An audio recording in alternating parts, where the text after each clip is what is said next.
nihe ndirimbo waririmbye kuri wowe ati iyi ni story yanjye? Ndagukundana naririmbiye umuntu, so umuntu muracyakundana se cyangwa ntabwo mwize gukundana? Twarakundanaga ariko ntabwo tugikundana. Sinzi igihe nsigaje ku isi, sinzi umubare w'inyenyeri. Mu muziki nyarwanda hari icyaha mudateze kubabarirwa, icyaha cyo kwima agaciro gakwiye abahanzi bacu, kuko mumaze kubyerekana cyane ngo niyo wamara imyaka irenga 20 mu muziki nyarwanda utanga indirimbo buri mwaka kandi nyinshi z'amahiti, n'ubundi wisanga ntacyo uvuze mu muziki nyarwanda, maze ubwo imbaraga, guhozaho, ubushobozi, ibyo byose bigakugana zeru ubireba n'amaso yawe. Iyi niyo nkuru iri kuba kuri Ruhumuriza James, King James. Iri ni izina rikomeye mu muziki nyarwanda, ariko kubera ko itangazamakuru ry'iki gihe risigaye rivuga umuntu waryishyuye gusa, biragoye kumwumva henshi. Uyu ni wa muhanzi utazumva mu maprank atandukanye cyangwa mu kandi kavuye kugira ngo promoting indirimbo ziwe.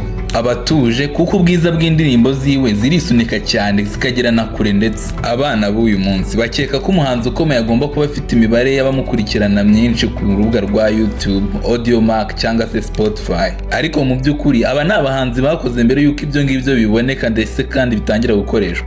Byose twavuga nyine by'itangazamakuru kugira ngo izi ndirimbo yawe izagere kuri radio bikaba ikibazo, numva ngiye guhindura kariyeri nyine nkigira mu bindi. Icyo gihe numvaga nanabiretse nuko gusa. Bityo rero kuko usanga indirimbo zabo nyinshi zakunzwe zitari kuri platform zabo bakoresha ubu ngubu, usanga umwana uvutse ejo bundi aje agakora indirimbo ebyiri agahita amurusha abamukurikirana, noneho kubera itangazamakuru ry'iki gihe rigendera ku baryishyura rigahita rigaragaza imibare ko abo bahanzi ari bo bakomeye.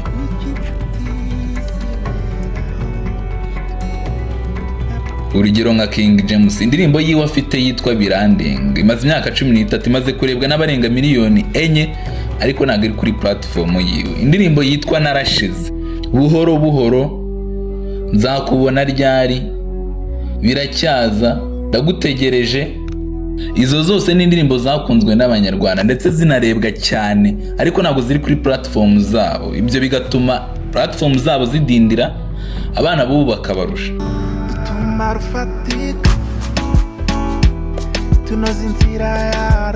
Ndakubwiza ukuri ko muzabazwa byinshi ku rukundo ruke mugaragariza aba bahanzi bakoze kera badafite imibare bagaragaza kuri YouTube nk'abahanzi bakomeye. Uyu munsi ngiye nshaka kuvuga kuri Ruhumuriza James. King James yavutse ku itariki ya mbere y'ukwa kane 1990 ku Mumena i Nyamirambo mu karere ka Nyarugenge hano mu mujyi wa Kigali, umuryango w'abakobwa 5 ndetse n'abahungu 2. Hanyuma akaba yarakuze akunda ubucuruzi, ari nayo nzira yumvaga ashaka gucamo kugira ngo agere ku nzozi yifuzaga. Gusa uko yakuraga haje no kwiyongeramo ubuhanzi.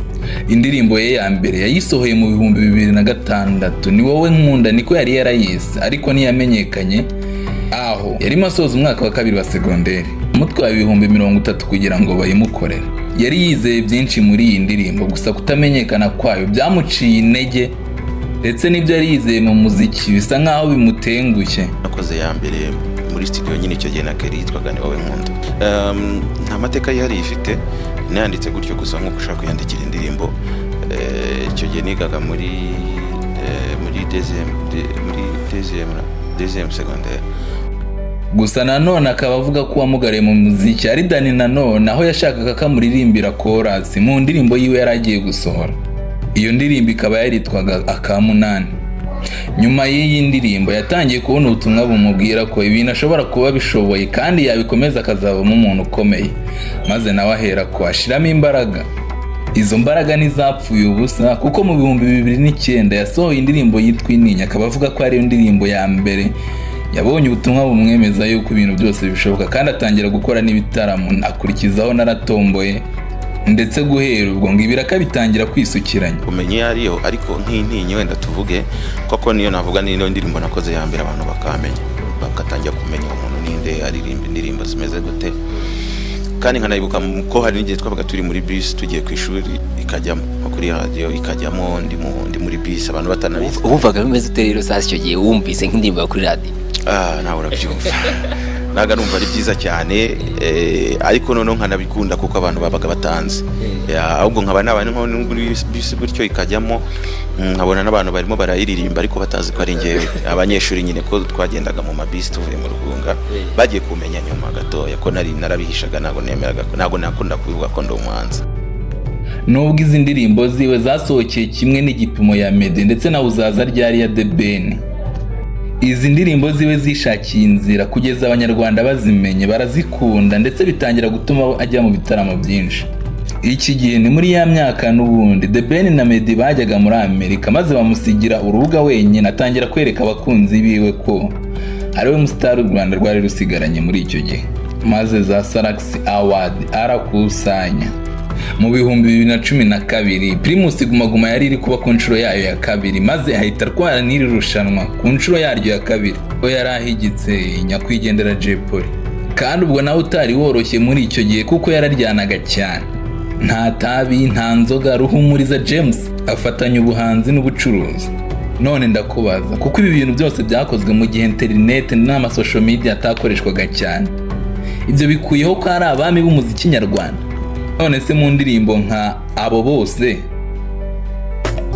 bagushukisha ibintu bakatebya bakavuga ko nta kintu cyo abubu ucaha wacaha ugasanga ni bla bla bla birandenga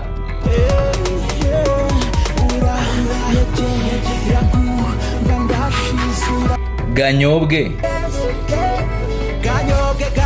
we naka icyangombwa n'ukunda ibindi nabyo bintwaye irashoboye igihe wihebye wumva wigunze wabuze amahoro mu mutima itanga ishatse sinzacika intege igihe nkiriho nzakomeza nkore wenda shoni agatima amaso yashimye umutima wemeye biracyaza urukundo nguha cyangwa se impano nguha ibiteze gushira biracyaza ese uracyamukunda ndabizi wamukunze mbere yanjye hari ukuntu ufite ukukunda mu buryo wihariye ndahora nisekera igitekerezo ndanyurwa ntibagirwa ibyahise naratomboye byabaye ikibazo uburyo nkunda kuko hari benshi batabyumva n'icyo utabona biragoye gukunda umuntu utakwitayeho ubu meze nyuma yawe sindagera gukunda na rimwe